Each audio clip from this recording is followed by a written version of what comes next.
तो अब बात करते हैं मैटप्लॉटलिब की। मैटप्लॉटलिब जो होता है वो ज़्यादातर ग्राफिक व्यू के लिए यूज होता है। ठीक है, यानी कि जो भी आपका डेटा है उसको आप विजुलाइज करते हो जब, ठीक है, जब आप उसको विजुलाइज करते हो तो आप मैटप्लॉटलिब का इस्तेमाल करते हो। बोलने में थोड़ा अजीब लग रहा होगा लेकिन याद हो जाता है बोलते बोलते। ठीक है, तो मैटप्लॉटलिब का आप उस समय इस्तेमाल करते हो। ठीक है, यानी कि जब भी आपको डेटा मिला कोई, उसको आप देखना चाहते हो कि डेटा किस तरीके से बिहेव कर रहा है, मतलब तो सबसे अच्छा उसका तरीका क्या होता है। सबसे अच्छा होता है कि उसको विजुलाइज करो। विजुलाइज करने के लिए बहुत सारी चीज़ें होती हैं। ठीक है, एक तो आप डेटा देख के भी आप समझ सकते हो कि भाई किस तरीके का डेटा चल रहा है।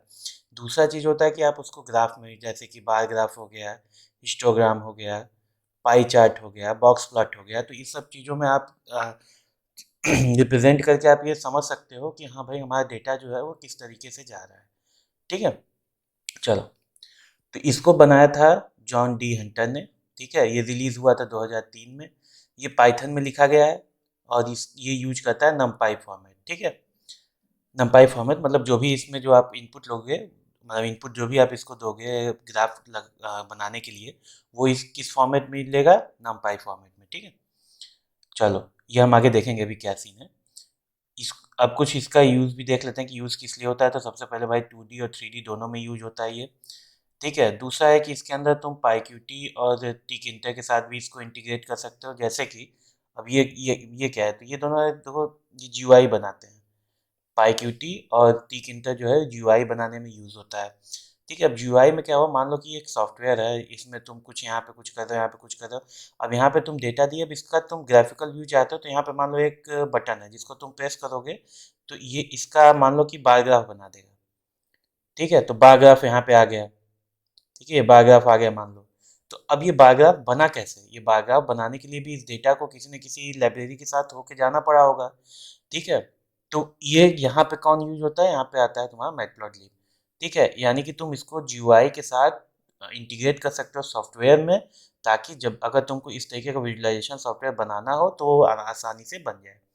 ठीक है, और बाकी जितने लोग मैटलैब जानते होंगे तो वो लोग ये समझ सकते हैं कि जितनी भी चीज़ें मैटलैब की ग्राफ फीचर्स में थी, वो सारी की सारी मैटप्लॉटलिब में लाने की कोशिश की जा रही है। अब काफ़ी हद तक आ भी चुकी है, और जो नहीं है वो आगे आने वाले वर्जन्स में आराम से आ जाएगी।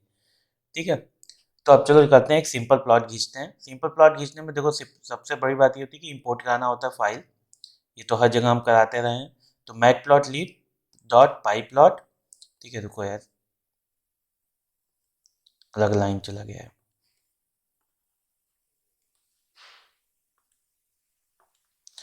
यानी मैटप्लॉटलिब पाई प्लॉट एसपीएलटी हम इसको लेते हैं। ठीक है, अब इसके बाद नमपाई लेंगे क्योंकि नमपाई का ही ज़्यादातर यूज करते हैं। यहाँ पे हम लोग एक चीज़ और लेंगे क्योंकि यहाँ पे हम लोग मैथ का इस्तेमाल कर रहे हैं, तो यहाँ पे हम लोग एक इम्पोर्ट मैथ भी लेंगे। ठीक है, मैथ भी फंक्शन में इंपोर्ट कराएंगे ताकि हम मैथ का इस्तेमाल कर सकें। क्यों, क्योंकि हमें पाई की वैल्यू चाहिए।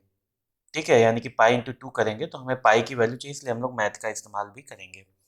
ठीक है, अब अरेंज करने का मतलब साथ है कि 0 से लेके मैथ 2 पाई तक करो और इसका गैप कितना होना चाहिए, 0.05।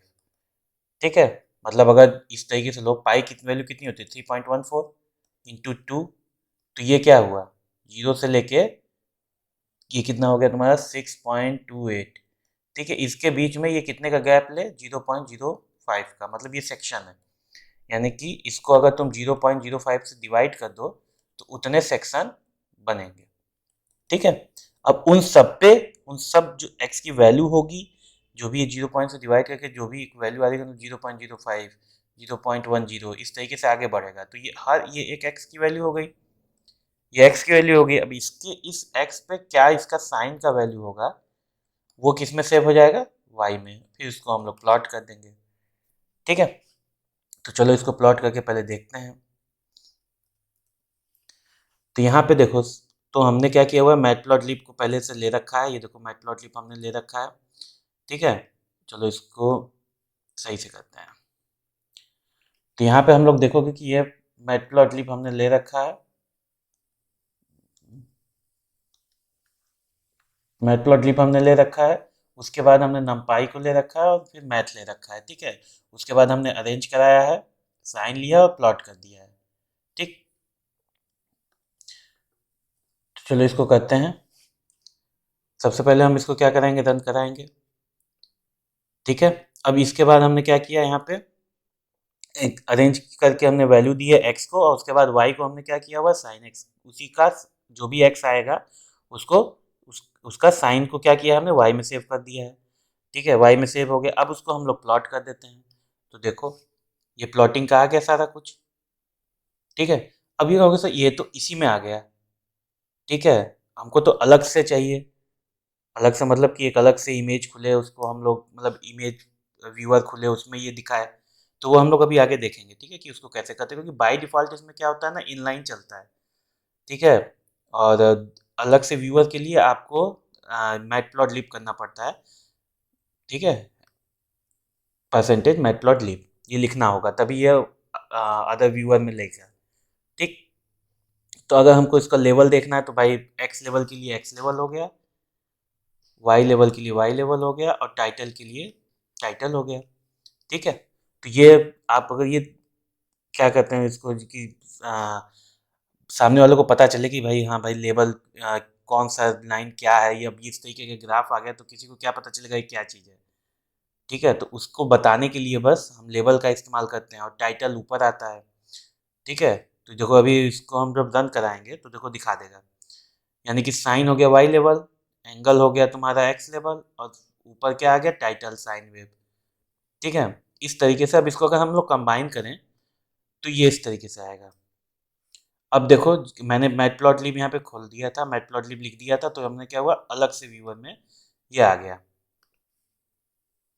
ठीक है, ये अलग से व्यूअर में आ गया। अब यहाँ पे कुछ आइकॉन्स है जिसको तुम यूज कर सकते हो बाकी कई चीज़ों के लिए, जैसे ये देखो सेव करना हुआ तो सेव कर सकते हो। ठीक है, अगर तुम इसको ड्रैग करना चाहते हो तो ड्रैग कर सकते हो। ठीक है, तो इस तरीके की चीज़ें हैं, जूम करना चाहो जूम कर सकते हो। तो ये चीज़ें हैं। अब इसके बाद तुमको इसको क्लोज कर देना है।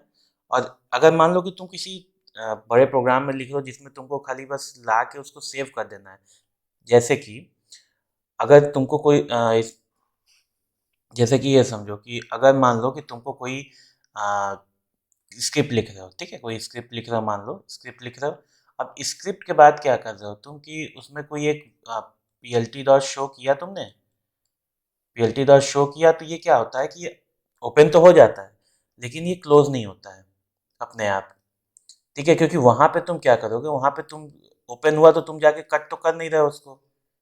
ठीक है, वो अपने आप ही खुला है, उसके बाद तुमने उसको मान लो सेव कर दिया। सेव करने के बाद क्या, सेव करने के बाद भी तो वो ओपन ही रहा। ठीक है, तो उसके लिए आप क्या करते हो, उसके लिए आप क्लोज करते हो उसको। क्लोज करने का मतलब P L T dot close, इसको तुम क्लोज कर दोगे। बस इतना ही था। अब देखो, अब अगर कहोगे कि सर पहले हमने कट कर दिया तो फिर इसको पी एल टी क्लोज चलाने का मतलब क्या है, वो तो मैंने को समझ में आ गया है।